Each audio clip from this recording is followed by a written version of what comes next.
Yesu ashimwe cyane, umugisha n'amahoro biva ku Mana Data wa twese bikomeze bana mwese bakunze b'umusaraba wa Kristo bakunda kubana natwe kuri uru rubuga bw'ijambo ry'Imana. Ni urubuga rwitwa Urukundo TV entre parenthèses amour de Dieu.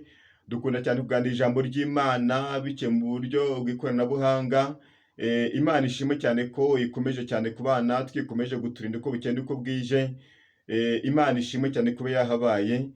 Turashimye cyane n'akanya yongeye kuduhereza kugira ngo tuboneke imbere y'ubwiza bwayo, kuko hari message y'Imana yarayimpaye. Message yampaye niyo message ngiye kugira ngo mbagezeho.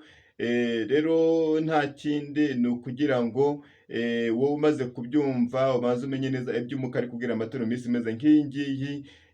Kandi niwumva ijwi ry'Uwiteka ntuze kuba waninira, uhita umenya neza inzira uhagazemo kugira ngo ukomeze cyane ubane n'Imana, kuko igihe ni iki kugira ngo ufate umwanzuro mu buzima bwawe.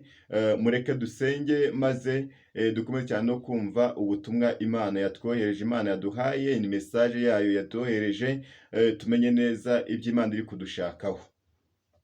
Uri Imana nziza, uri Imana ifite imbaraga. Tugushimiye kuri mwiza, tugushimiye ko abanye natwe, tugushimiye ko waturinze, tugushimiye ko twemere ko dushika muri amasadume ku muka bazime cyubahiro cyangwa uteka ryose.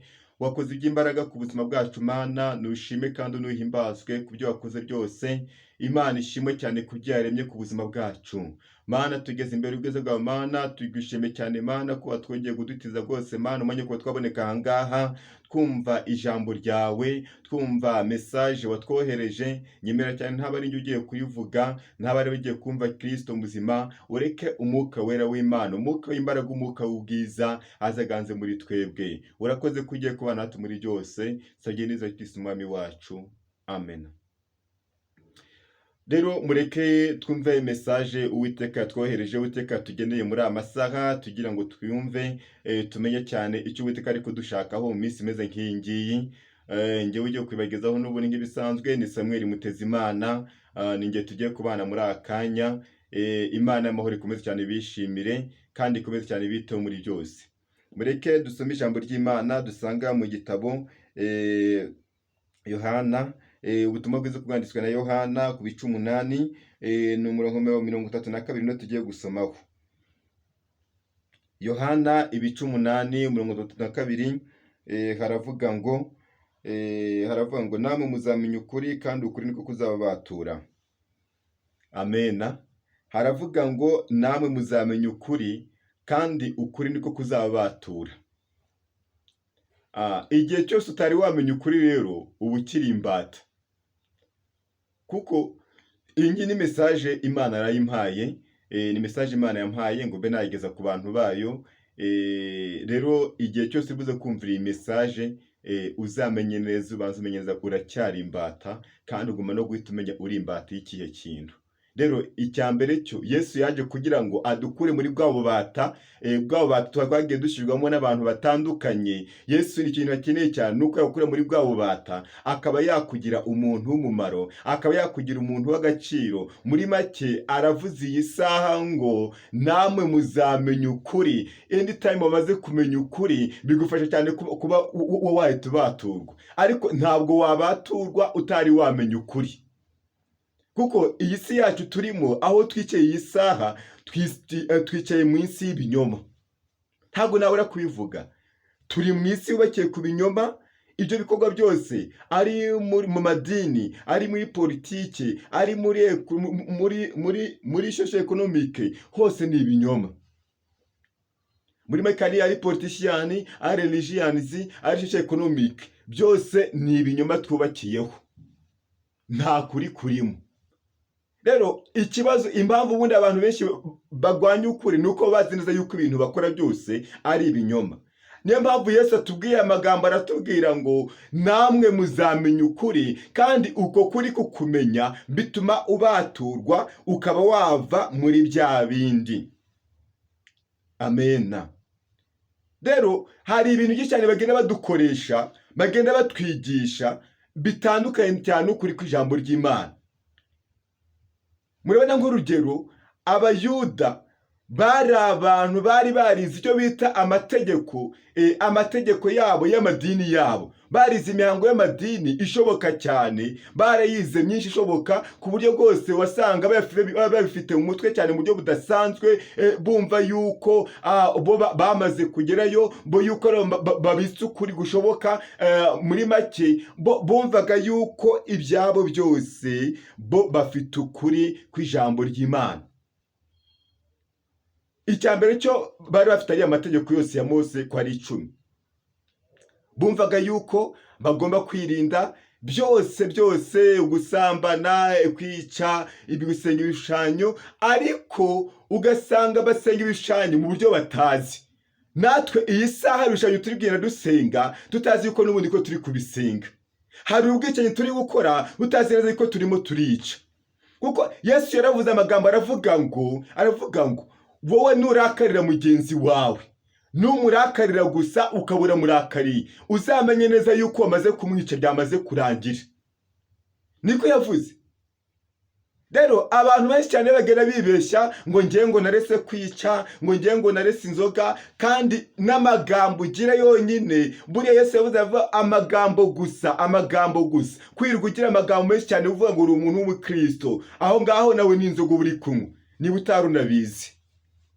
Ariko ijambo riratubwiye ngo nimumenya ukuri muzabaturwa. Igihe cyose uzamenya ukuri niwe uzava mu ububata bw'ibyaha waba wicayemo iyi saha. Rero hari ububata wicayemo ariko utazi neza yuko wicaye mu binyoma. Ariko iyi saha amahirwe ufite cyane nuko iyi saha wakongera ukagaruka cyane, kuko Kristo akubereye maso. Kristo ariho kugira ngo ube wamenya ukuri, nawe ube wabaturwa, nta kindi. Amena. Abantu benshi cyane babaye abicanyi mu buryo budasanzwe. Wirirwa urakariye umuntu, ukirirwa umugira ibintu by'ishyari. Icya mbere cyo, niba urakariye umuntu, ijambo y'Imana ntabwo ribyemera. Ugomba kugenda ukaba wamubwira uko bimeze, ukuntu uri kubyumva. Nta kindi Imana igushakaho, nuko wagenda ukaba wakwiyunga na mugenzi wawe mu buryo bwose bushoboka. Ukaba wakwiyunga nawe, ibyo wakora byose utabanje kwiyunga, uri kubona n'ubundi iteka ryose biracyari bya bindi imbere y'Imana, ni ubusa muri gukorera.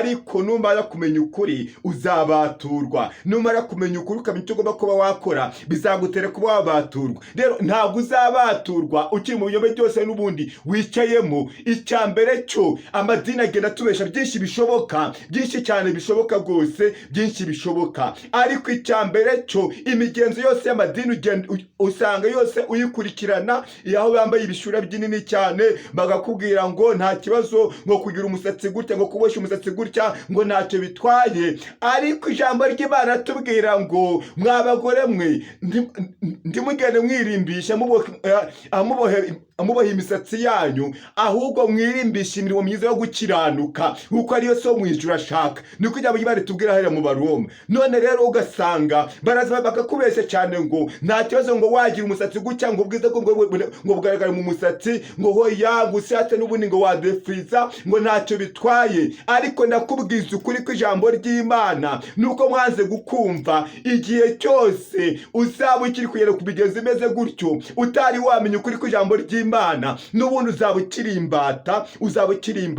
Icya mbere cyo, icyo abangaba bagushakaho, bakeneye yuko uzana ibya 10 n'amaturo ukaba watura, nicyo kintu bagukenewe, nta kindi.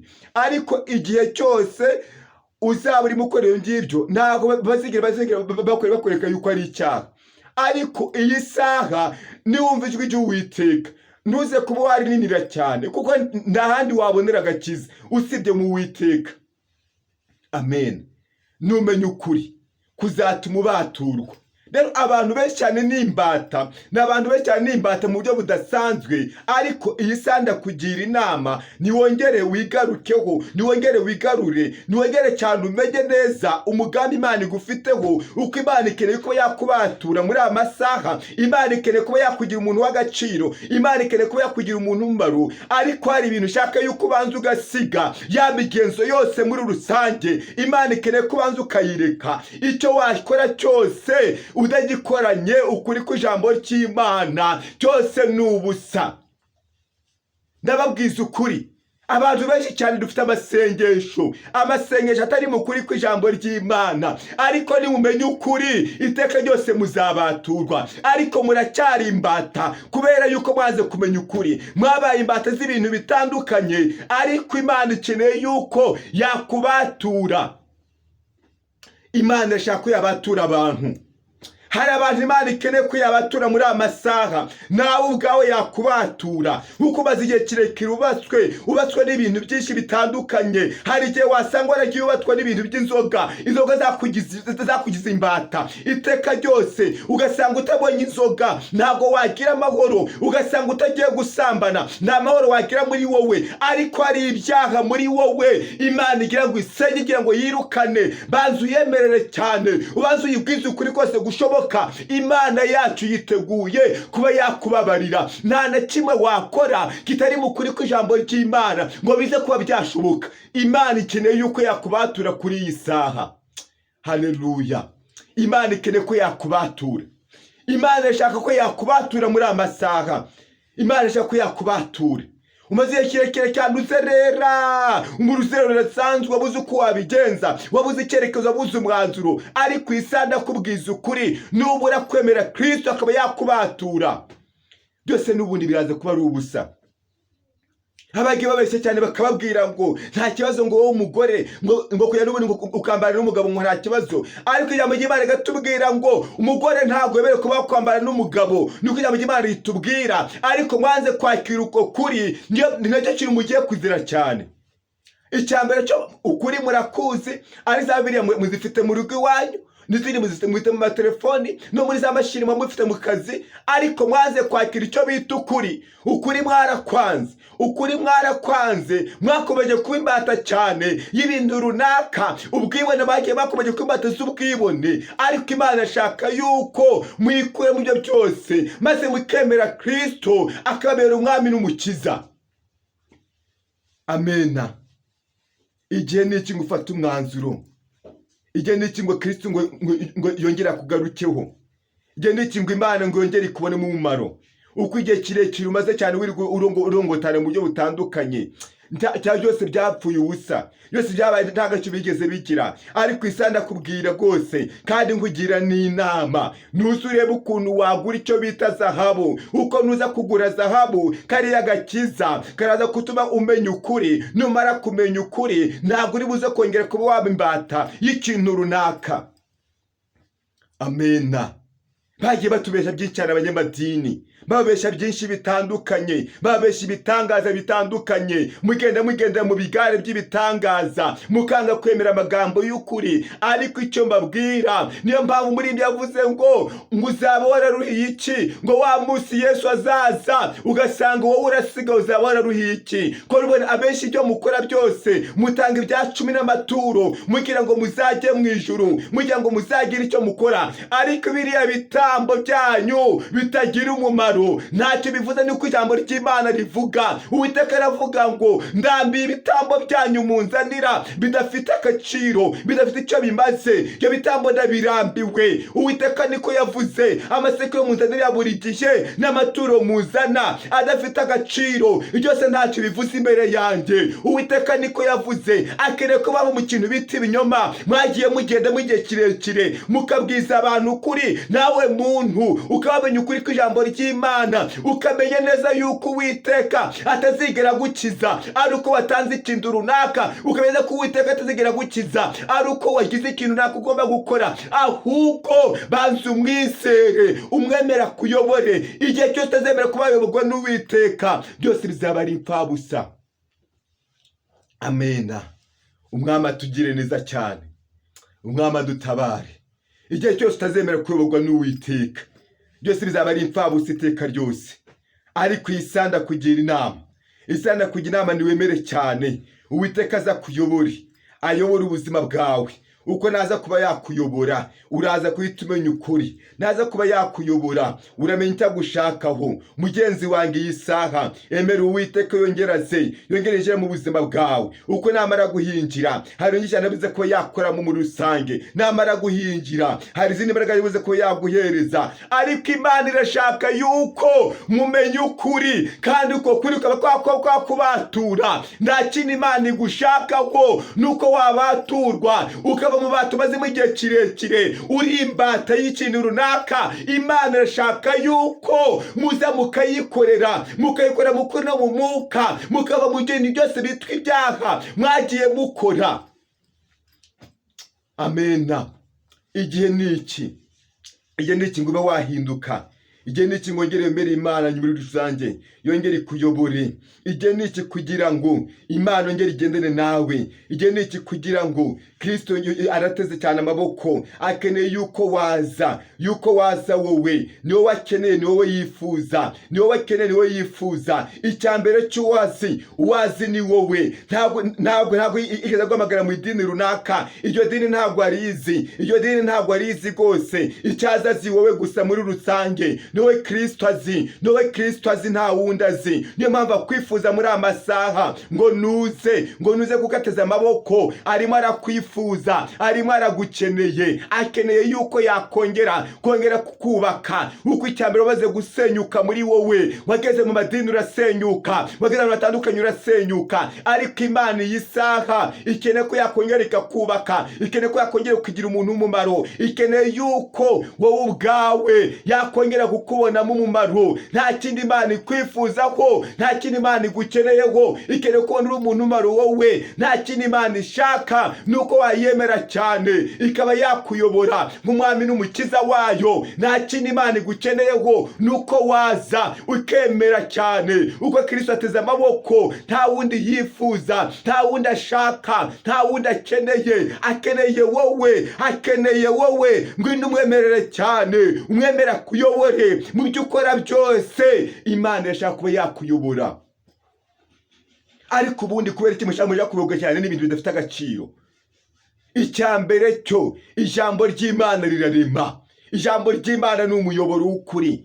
Ijambo ry'Imana uzaze, nijya mbona babwira iteka ryose ahantu hose waba ubarizwa. Ntawe mbwiye ngo nuve mu idini runaka ubarizwamo, uko nta dini ngira gutya ngiye kugushyiramo. Icyo ngubwira nta kindi nuko wakwemerera Imana iyi saha, Imana ikaba yakuyobora, ukayoborwa n'ijambo ry'Imana, ukamenya neza iby'Imana yakubuje n'ibihe, iby'Imana ikwemera kuba wakora n'ibihe. Cyane ndababwira mwebwe igitsina gore cyane bagiye babesha byinshi bitandukanye, mukaza gusenga mutambaye n'ibitambaro, kandi ibyo bintu Imana nta nubwo ibyemera be na gato. Ari amasengesho yose mwagiye musenga, mumenye neza yuko ari amasengesho yose yaheze hanze rwose. Icyo wasenga byose yaheze hanze, bazagenda bagushyishenga iteka ryose. Niyo mpamvu ujya Imana muri Daniel igatubwira ngo babaca mu isezerano, ngo uzagira bayobesha kubeshyeshenga. Nta kindi, nawe wisemana igenda igushyishenga iteka ryose kuko wanze kuba wasobanukirwa ukuri. Ariko isanda kubwira ngo bazi umenye neza yuko nta gitsina gore cyemerewe kuba cyajya imbere Imana ngo kigiye gusenga kitambaye igitambaro mu mutwe. Ari n'amakosa akomeye cyane mujya mukora. Ariko iyi saha ni wongere cyane, wongere wisuzume, wongere wirebe muri rusange. Icyo wakora byose atari mu kuri kw'ijambo ry'Imana byose ni ubusa. Ndakubwira ukuri yuko bagiye babihisha byinshi bitandukanye, bakabesha byinshi bitandukanye, bajya ngo umuzane ayo maturo. Ariko reka nkubwire, n'amaturo watanga ntacyo yavuga, nta n'icyo yakora imbere y'Imana. Uw'Imana ishaka ni wowe, uw'Imana ikeneye ni wowe. Anytime utari wahinduka, anytime utari wamenya ukuri kw'ijambo ry'Imana ngo wuzure umwuka wera, umwuka wera kuyobore. Uko anabuzura imyuka wera, imyuka itari y'Imana, bakuzura imyuka y'abadayimoni. Ni mube maso cyane. Imana irashaka yuko mubera amaso cyane ibyo Imana yagiye ibabwira, ibyo Imana yagiye ibashinga. Erega iteka ryose bazakomeza kubabesha, ariko nimumara kumenya ukuri, nimumara kuzura umwuka wera, muzamenya ukuri, kandi uko kuri kuzatuma mubaturwa iteka ryose. Amena. Abantu benshi cyane n'imbata rwose ziri aho ngaho.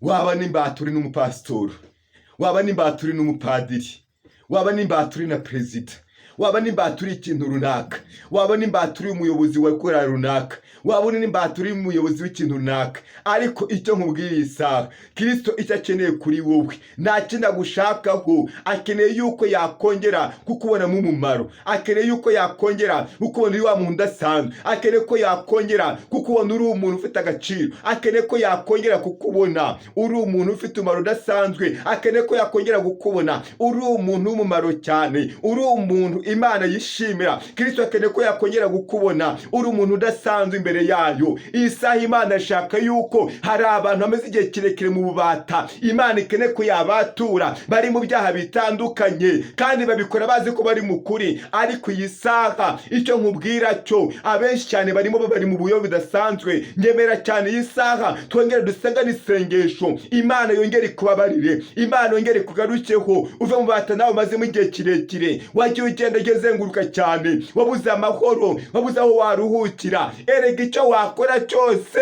n'umwete wawe wose ari ibintu bisaze, ntacyo bimaze, ariko nta kindi kitakura w'icyaha uretse amaraso ya Kristo. Ntabwo watanga ibitambo ngo ujya gukura w'ibyaha. Hoya barakubeshye cyane, nta bitambo watanga, nta bitambo watanga, nta bitambo watanga, nta bitambo ushobora gutanga. Hoya nta kindi wakora uretse kwizera Kristo nk'umwami n'umukiza wawe. Ibitambo byose watanga ntacyo bimaze, ntacyo bivuze imbere y'Imana. Ariko isanda kugira inama, nyemerera cyane wemere Kristo akuyobore nk'umwami n'umukiza wawe. Nyemerera cyane wemere Kristo akubera igitare kiza, akubera ushobora byose. Nta kindi Imana igukeneyeho nuko wayemerera, ikazi ikakuyobora, ikazi ikabana nawe. Amena. Va mu bubata rwose, va mu bubata.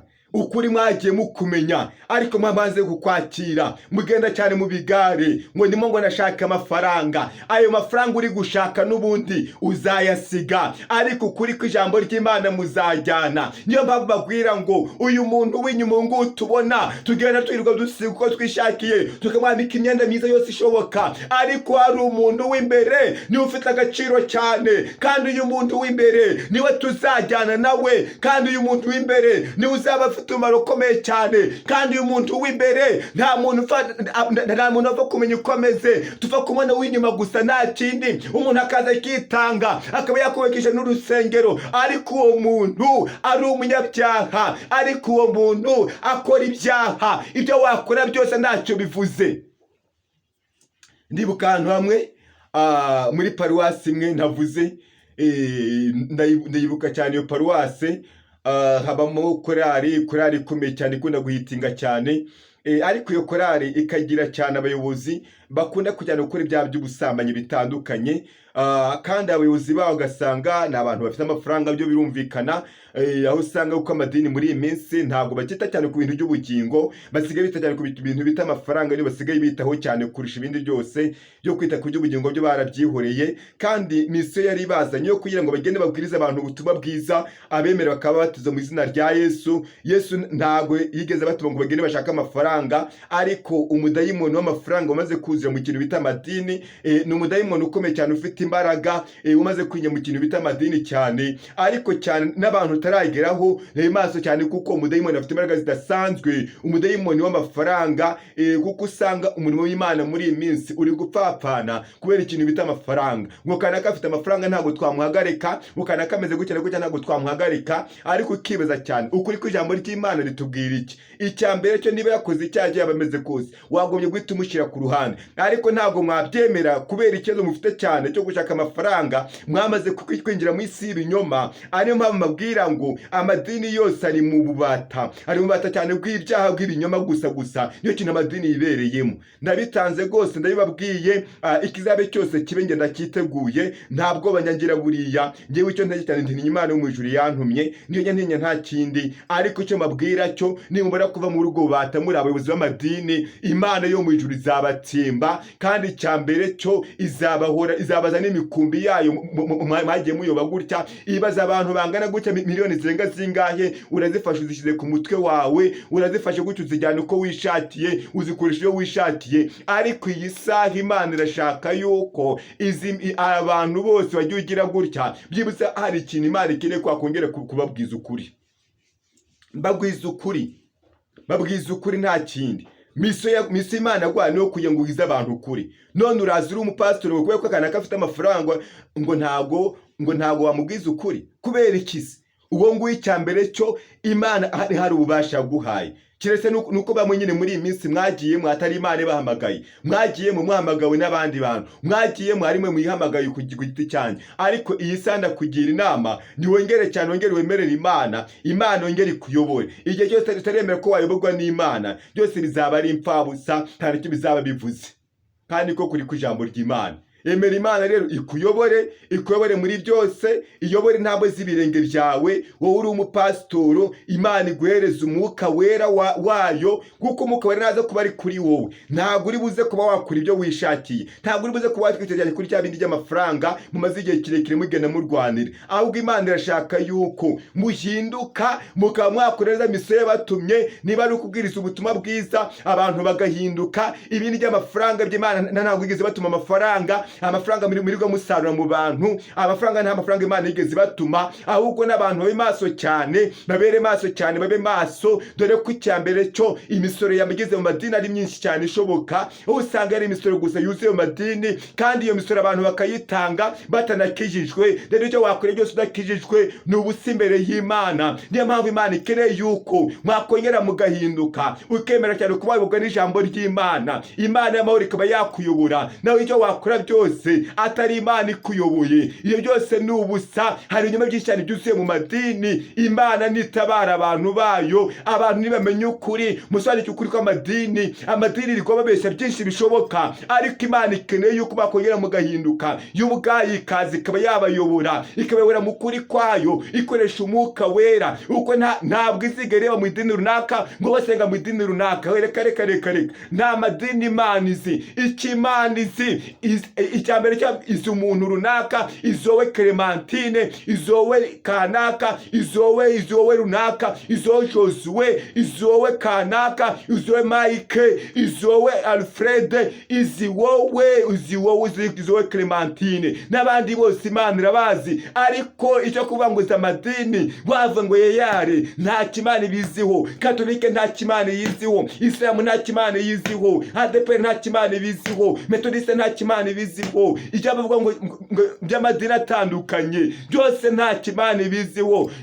Mu gihe tubwira ngo buri wese mu idini arimo abo wejejwe, akora iby'Imana ishaka, akora iby'Imana ishima. Nawe icyo wavuga byose ngo Imana kuzagenda ku madini, waribeshye cyane. Imana ntabwo iza amadini, izi umuntu ku giti cyiwe. Imana ntabwo iza amadini, izikanaka ku giti cyiwe. Amena. Imana y'amahoro tugire neza cyane. Imana y'amahoro dutabare cyane. Banze wongere cyane wisuzume, nturebe watakarije ukuri, urebe aho wakomeje kubera imbata. Ariko iyi saha Imana yaje kumbwira ngo ndebe cyane ukuntu nababwira ngo mubatugwe, murebe ukuntu mwabaturwa, mumenye ukuri nta kindi. Umenye ukuri ko ibintu bikorwa hari imbere mu buyobozi bwanyu bw'ayo madini murirwa muzereremo cyane, murirwa muzenguruka mujya gushakamo ibyubahiro. Aho benshi basigaye barabigize business, barabigize cyane ibintu by'itrufu yo kugenda barya abantu, ibintu byose bishoboka. Ariko ndakubwira ngo iyi saha ubutumwa n'ubwawe Imana yohereje kugira ngo mube bamenye ukuri. Uko ni muza kumenya ukuri, muraza ko mwabaturwa. Nta kindi kintu Imana ikeneye, irashaka yuko mumenye ukuri mukaba mwabaturwa. Niyo mpamvu nkubwira ngo iyi saha igihe cyose utari wamenya ukuri n'ubundi uzakomeza kuba imbata. Ni mube maso cyane rero, mube maso cyane. Usaba umwuka wera aza kuyobore, arebe ukuntu yakubatura, akuvane mu bantu maze mu gihe kirekire. Imana y'amahoro yongere cyane kwishimire, Imana y'amahoro yongere cyane kwemere, ikuvane mu bantu maze mu gihe kirekire. Iyi saha ndakubwira ngo usibye Imana yakure yakurengera, usibye Imana yagutabara, usibye Imana yakugirira impuhwe, nta wundi wo kugutabara, nta wundi wo kurengera, nta wundi wo kuneshereza. Muri make Imana ikeneye yuko abantu bakura mu bubata, bakamenya neza yuko akiza ntabwo nabuka mu myambarire runaka, akiza ntakaboneka mu bintu runaka bagiye bakubwira ugomba kwishyiraho, ahubwo icyambere cyo uzambara neza bitewe n'ukuntu ijambo ry'Imana ryakuyoboye, uzaga neza bitewe n'ukuntu wayobowe n'ijambo ry'Imana. Mbabwira ngo iteka ryose ibyo wakora byose banze bibaze cyane ijambo ry'Imana ikintu rivugaho iki se, ijambo ry'Imana ikintu bitekerezaho iki. Niyo mpamvu iteka ryose utari wamenya ukuri kw'ijambo ry'Imana